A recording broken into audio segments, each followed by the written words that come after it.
At the time of this recording, I'm 80 years old. And if there's one thing I've learned, it's that life doesn't come with a pause button or a map. We just keep moving forward, often without stopping to ask, is this really the direction I want to go? So if I could sit down with my 50-year-old self just for a quiet moment, I wouldn't lecture. I wouldn't talk about money or titles or achievements. I'd share the life-tested truths that only time can teach, the lessons that don't just shape your years, but shape your peace, your health, and your joy. Some of these things I learned too late. Others I'm grateful I figured out just in time. But if even one of them helps you avoid regret or reclaim a little more peace, then this video will have done its job. Today I'm sharing 7 powerful life lessons I wish I truly understood decades ago, starting with the most important one of all: protecting your peace by walking away from people who drain you. So if you're in your 40s, 50s, 60s, or beyond, this video is for you, because it's never too late to realign your path, sharpen your mindset, and live more fully. If this speaks to your soul, tap that like button, subscribe to Golden Minds, and leave a 1 in the comments to let me know you're on this journey with me. Let's begin. On, protect your peace, even if it means letting go of people. Let me tell you something that took me far too long to learn. Not everyone deserves a front row seat in your life. And the longer you keep the wrong people around, the more they chip away at your peace. When I was in my 50s, I had a friend named Mark. We'd known each other since our 20s, laughed over beers, raised our kids around the same time, shared stories from work. But as the years rolled on, I started to notice something. Every time we spoke, I left feeling heavy. Not inspired, not seen, just drained. At first, I brushed it off. Maybe he's just going through something, I told myself. But a decade passed and it never changed. Mark didn't yell. He didn't betray me. He didn't do anything loud. But he did something worse. He slowly stole my light. Little jabs, backhanded compliments, always negative. And every time I shared a dream, he found a reason why it wouldn't work. Looking back now, I wish I'd had the courage to walk away sooner. Not out of anger, but out of love for myself. Here's the truth. Energy is your most valuable currency in later life. You don't have time to waste around people who constantly pull you down or make you second-guess your worth. You need people who lift you, who believe in you even when you're tired, who make space for joy and stillness. Cutting ties doesn't mean you hate them. It means you love yourself enough to guard your peace. Be gentle, be kind, but be clear. You deserve relationships that feel like sunlight, not like storms. And if you're holding on to someone just because of history, remember, longevity doesn't equal loyalty. Some people come into your life as lessons, not lifelines. So today, ask yourself, who gives you energy and who takes it away? Your answer might change the course of your future. 2. Sleep isn't a luxury, it's your lifeline. After I finally distanced myself from people who drained me, I started noticing something unexpected. I was still tired, not just physically, but emotionally, mentally, even spiritually. That's when I had to face a hard truth I'd been ignoring for years. I wasn't sleeping. Now don't get me wrong, I was lying down. I was in bed by 11 most nights, scrolling through news or reading one last article.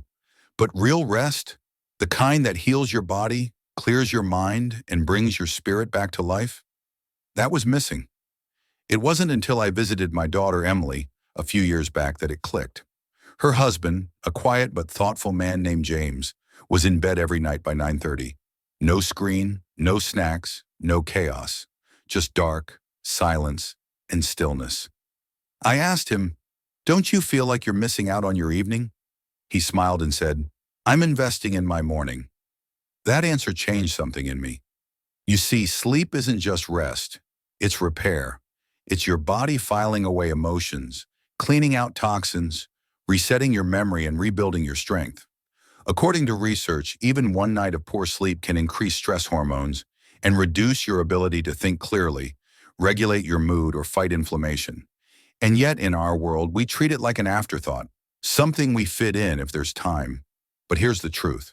Without sleep, even the best parts of you begin to break down. Since then, I've created sacred space around my bedtime. No phone an hour before, a warm cup of chamomile, soft music, or silence. And when I wake up, I feel like I've been gently stitched back together. Friend, you deserve that kind of rest. So if you've been pushing through, telling yourself you'll catch up on sleep later, don't. Your health, your memory, your joy, they all depend on it. Protect your sleep like you protect your home, because it's where healing begins. 3. Learn to be still. It's where clarity begins. Once I started sleeping better, I expected to feel sharper, more energetic, and I did. But something strange also happened. I started noticing just how loud the world had become. Notifications, news, constant chatter. Even when I was alone, my mind was racing like a train with no station. That's when I realized I hadn't truly been alone with my own thoughts in years. We live in a time when being busy is seen as a badge of honor. Silence makes people uncomfortable. Stillness feels unproductive. And boredom? That's treated like failure. But here's the secret no one tells you. Being still is a skill, and one of the most powerful ones you can develop.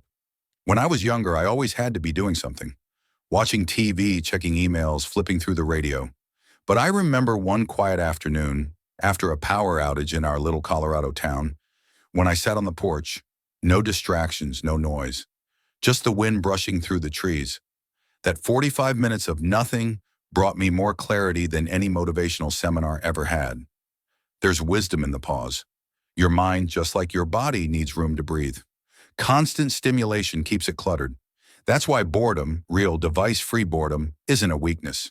It's a window, a space where creativity returns, where emotions settle, and where your true thoughts finally rise to the surface.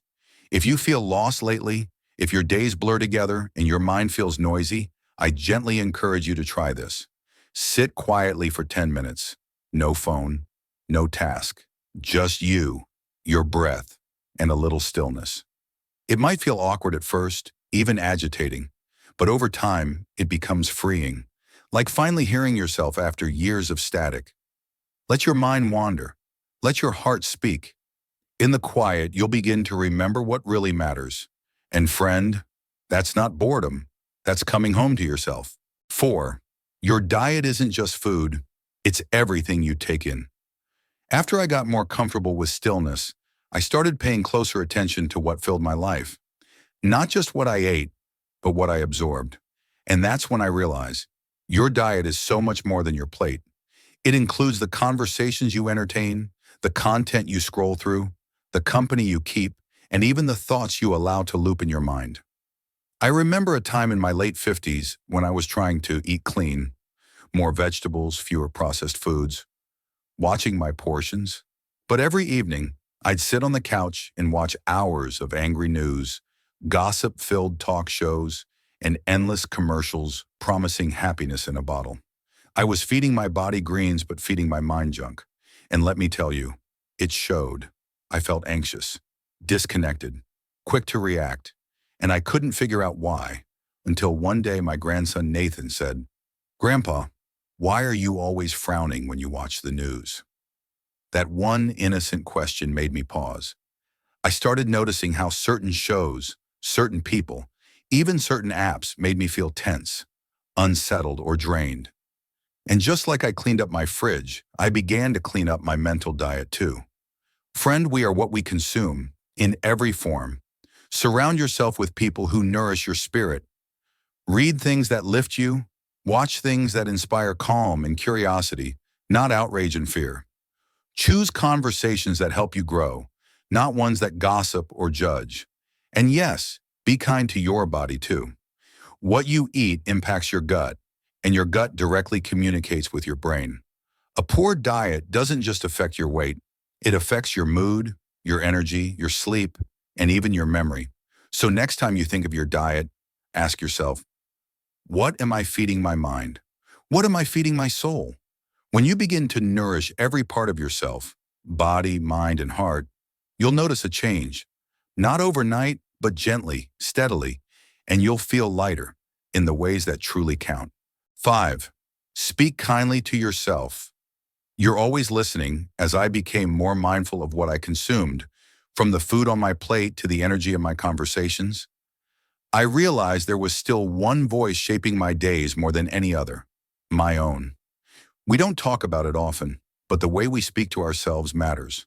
That quiet little voice running in the background. It can be your greatest ally or your harshest critic. Years ago, I was helping my granddaughter Lucy with her homework. She made a mistake and muttered, "I'm so stupid." I paused and gently asked, "Would you ever say that to a friend?" She shook her head, looking confused. "Then why would you say it to yourself?" I asked. She didn't have an answer, and neither did I, because I'd been doing the same thing for decades. Every time I forgot something, "You're slipping." Every time I failed, "You're not good enough." Every time I struggled, "You're weak." And I thought that was normal. I thought self-doubt was humility. But I've come to learn that your mind believes what you tell it most. You can't bully yourself into a better life. You can only grow when you feel safe, even with yourself. Now, I've made it a habit to speak to myself like I would to someone I love. On tough days, I tell myself, "You're doing your best." When I fall short, I say, "That was hard, but you're still learning." And when I feel lost, "You've made it through before, you will again." This isn't about false positivity. It's about fairness. It's about building a home inside yourself that feels like encouragement, not judgment. So if your inner voice has turned against you, it's time to retrain it. Replace criticism with compassion. Replace doubt with understanding. Because when your self-talk becomes kinder, everything else softens too. Your stress, your fear, even your relationships.